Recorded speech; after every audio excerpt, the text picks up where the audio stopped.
I want you to picture the absolute worst Monday morning of your life. You walk into your office, coffee in hand, ready to crush a deadline.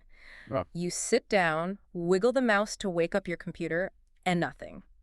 Oh, no. Maybe it's a black screen. Maybe it's a blue screen with some, cryptic white text that looks like alien hieroglyphics.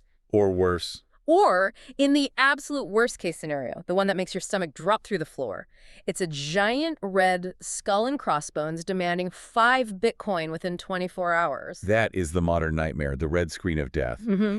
And honestly, we treat technology like it's magic, like it's invincible. We do. But it's not a question of if data loss will happen to you. It is statistically a question of when. Exactly. And that feeling of panic, that is exactly why we are doing this deep dive today. We are looking at the sources you've pulled on data security. And I don't just mean remembering to hit save on your Word doc. We are talking about the professional architecture of keeping the lights on. We're going to unpack the CompTIA plus Core 1 and Core 2 curriculum regarding how the pros handle backups, the absolute maze of legal regulations like HIPAA and GDPR, and finally, the really intense CSI-style world of digital forensics. It's really a shift in mindset. We're moving from saving files to business continuity. Business continuity. Because when disaster strikes, whether it's a flood, a hacker, or just the coffee spill on the wrong server, the goal isn't just to have the data somewhere. The goal is, can you get the business running again before you go bankrupt? Right, because if you have the data but it takes 3 months to restore it, you don't have a business anymore. You don't.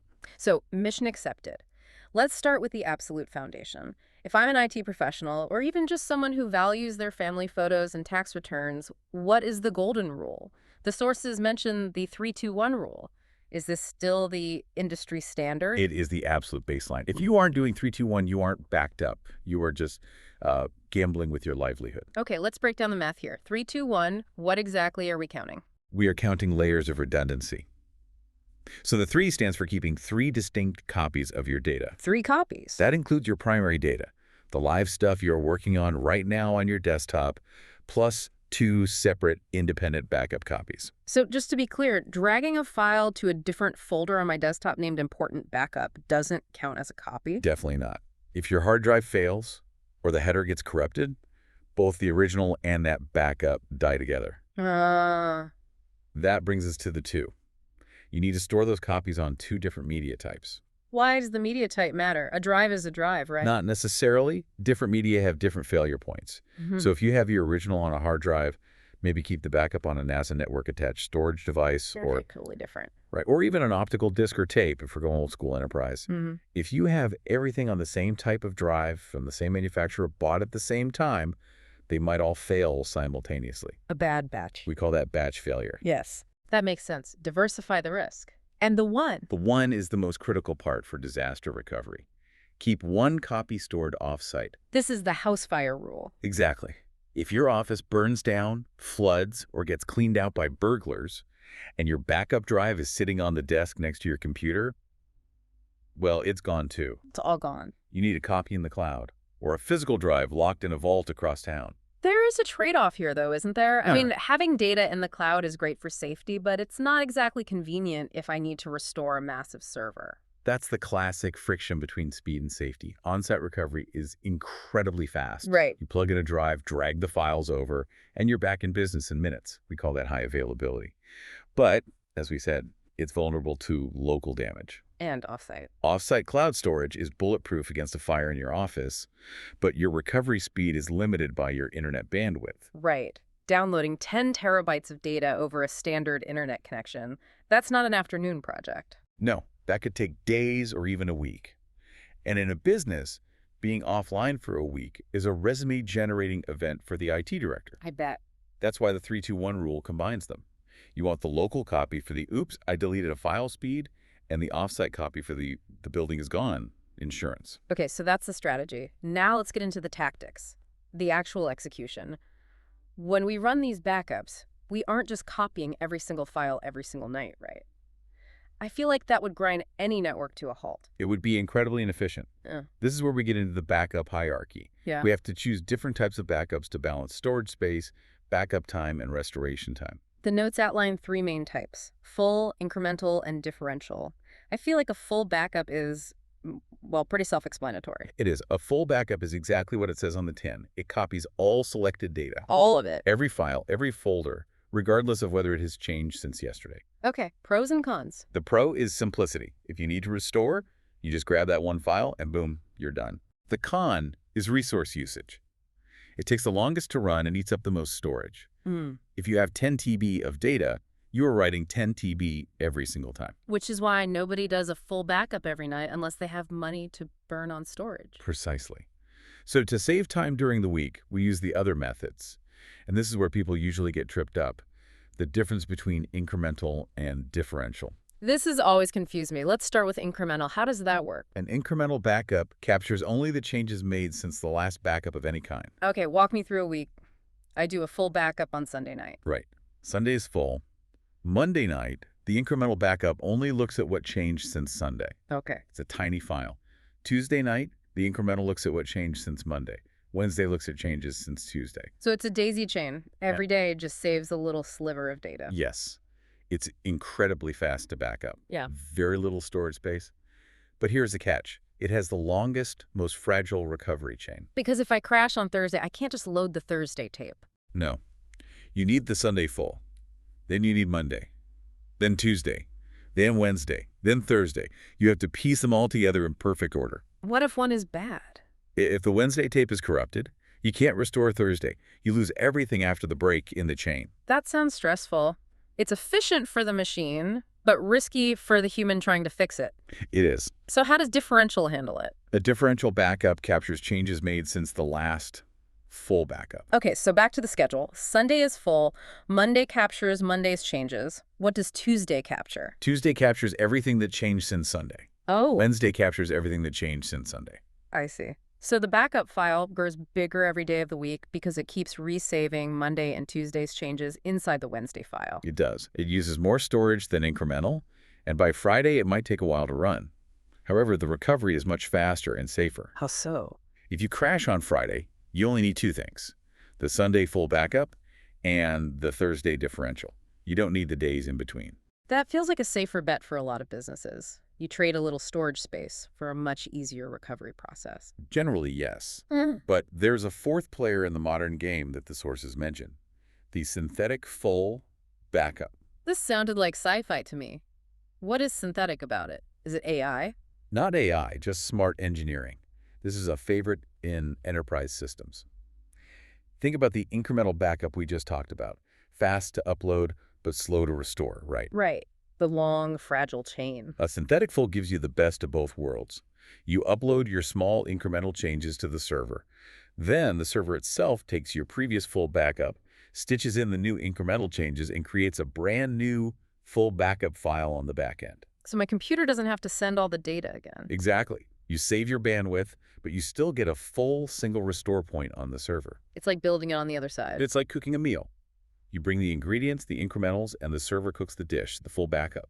Okay, that couples the how. Now let's talk about the when. The sources mention the GFS scheme. Grandfather, father, son. It sounds like a family reunion, but I assume it's a rotation strategy. It is. It's a way to manage retention, how long you keep data, without buying infinite hard drives. Right. Because you can't keep every daily backup forever. You'd go broke. Eventually you run out of space. So think of GFS as time travel with different granularities. Yeah. The sun is your daily backup. These are short-term. You might keep them for a week. And then overwrite them. So every Monday, you overwrite the sun tape from last Monday. Okay. So I can go back to any day in the last week. Correct. Then you have the father. This is the weekly backup. You take the full backup from the end of the week and move it to safety. You keep these for a month. And the grandfather. That's your monthly archive. You take the last backup of the month and store it long-term, usually for a year, sometimes permanently, depending on regulations. Why is this deep history important? Why not just keep the last 2 weeks? If I deleted a file, I'd notice it pretty quick, right? Not necessarily. Think about ransomware corruption. What if a virus infects your system in January but lies dormant until March? Ah. If you only have backups from February, all your backups are infected too. You need the ability to go back to December before the infection happened. GFS gives you that depth. It's like having a save point at the beginning of the level, not just right before the boss fight where you're already low on health. Exactly. Now, let's move to the moment of truth. The screen has gone black. You need to get the data back. The material highlights two main strategies: in-place recovery and alternate location recovery. When do we use which? In-place recovery is your standard operational fix. You deleted a spreadsheet, we put it back in the folder it came from. Okay. The system is working, the data was just missing or wrong.